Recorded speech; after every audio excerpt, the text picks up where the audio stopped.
بسم اللہ الرحمن الرحیم۔ السلام علیکم۔ آج ہم سبق ملکی پرندے اور دوسرے جانور کے مصنف شفیق الرحمان کا تعارف پڑھیں گے۔ شفیق الرحمان اردو ادب کے ممتاز مزاح ہیں۔ شفیق الرحمان نے بہت سی کتابیں لکھی جس میں حماقتیں، مزید حماقتیں، دجلہ اور کرنیں شامل ہیں۔ شفیق الرحمان پیشے کے لحاظ سے ڈاکٹر تھے۔ یہ پاک آرمی میڈیکل سروس میں ایز اے ڈاکٹر اپنے فرائض سر انجام دیتے رہے۔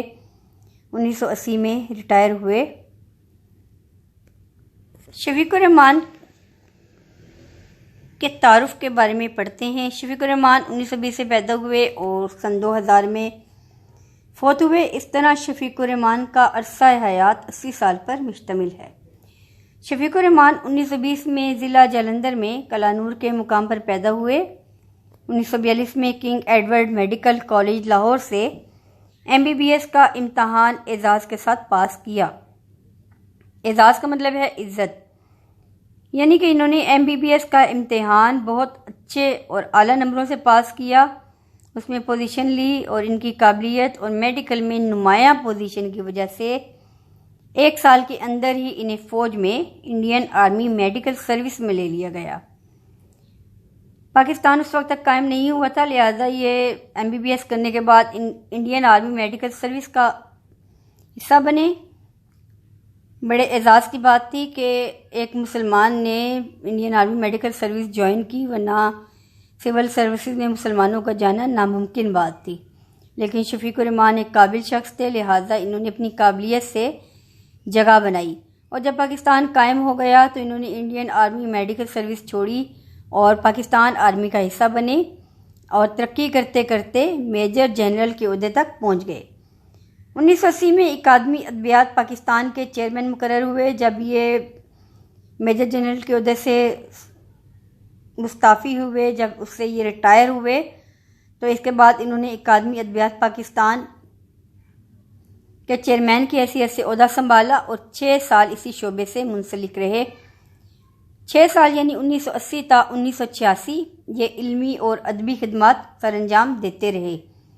شفیق الرحمان کو لکھنے کا شوق تو شروع سے تھا۔ اپنی فوجی زندگی اور اپنی ملازمت کے دوران یہ اپنی تحریروں میں اپنی زندگی کے حالات و واقعات تحریر کرتے رہے ہیں، لیکن جو یہ 6 سال انہوں نے اکادمی ادبیات پاکستان کے چیئرمین کی حیثیت سے عہدہ سنبھالا تو انہیں علمی اور ادبی معاملات کے لیے ایک پلیٹ فارم بھی مل گیا۔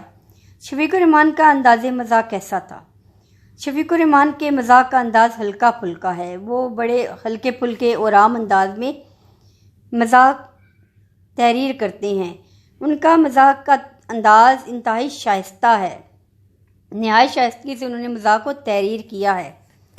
ان کی تحریروں میں مزاح پیدا کرنے کے لیے عامیانہ پن یا اپنے باوقار مقام سے نیچے اترنے کا رجحان نہیں ملتا۔ کسی قسم کے بیہودہ الفاظ کا استعمال، سوکیانہ پن، ابتذال ان کی تحریروں میں دکھائی نہیں دیتا، اور اس کے ساتھ ساتھ الفاظ کی بازی گری سے بھی بچتے رہے ہیں۔ انہوں نے الفاظ کو گھمانا پھرانا، الفاظ کے ہیر پھیر اور الفاظ کی جادوگری سے حتی الامکان گریز کیا ہے، اور یہی وجہ ہے کہ ان کی تحریروں میں مزاح کی خوبصورت حص دکھائی دیتی ہے، اور ان کی تحریریں حصے مزاح رکھنے والوں اور مزاح کے تقاضوں کو سمجھنے والوں میں بڑی مقبول ہوئی۔ مقبول کا مطلب ہے مشہور ہونا یا پسندیدگی اختیار کرنا۔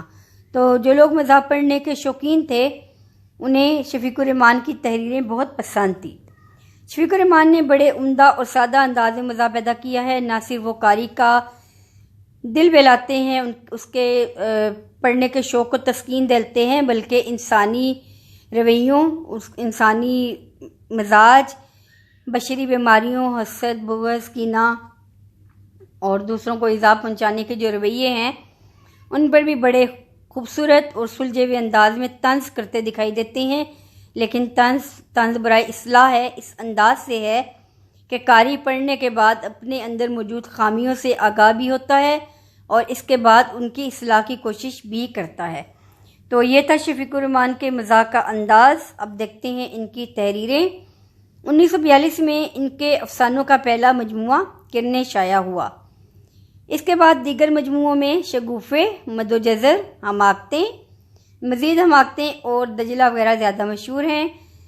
کرنیں ان کے افسانوں کا مجموعہ ہے اور دجلہ ان کا سفر نامہ ہے۔ فرات میں جب ان کی پوسٹنگ ہوئی تھی، انہیں وہاں بھیج دیا گیا تھا، تو اس دوران اس ملازمت کے وقت پہ ہی انہوں نے اپنا سفر نامہ دجلہ تحریر کیا، اور اس میں انہوں نے بڑے عمدہ انداز میں اپنے روز و شب کا ذکر کیا ہے۔ اس سفر نامے میں انہوں نے اپنی فوجی زندگی کے بہت سے پہلوؤں پر روشنی ڈالی ہے۔ تو عام تاثر یہ ہے کہ فوجی زندگی بڑی خشک اور سخت قسم کی ہوتی ہے، مگر شفیق الرحمان کی تحریروں سے یہ تاثر زائل ہو جاتا ہے کہ فوجی زندگی میں کسی بھی قسم کی سختی یا خشکی ہے۔ تو یہ تھا شفیق الرحمان کا تعارف۔ اب اگلی ویڈیو میں ہم شفیق الرحمان کے سبق، ملکی پرندے اور دوسرے جانور کی پڑھائی کریں گے، اس کی وضاحت، خلاصہ اور مشق حل کریں گے۔ تو ویڈیوز دیکھتے رہیں اور لائک کرتے رہیں۔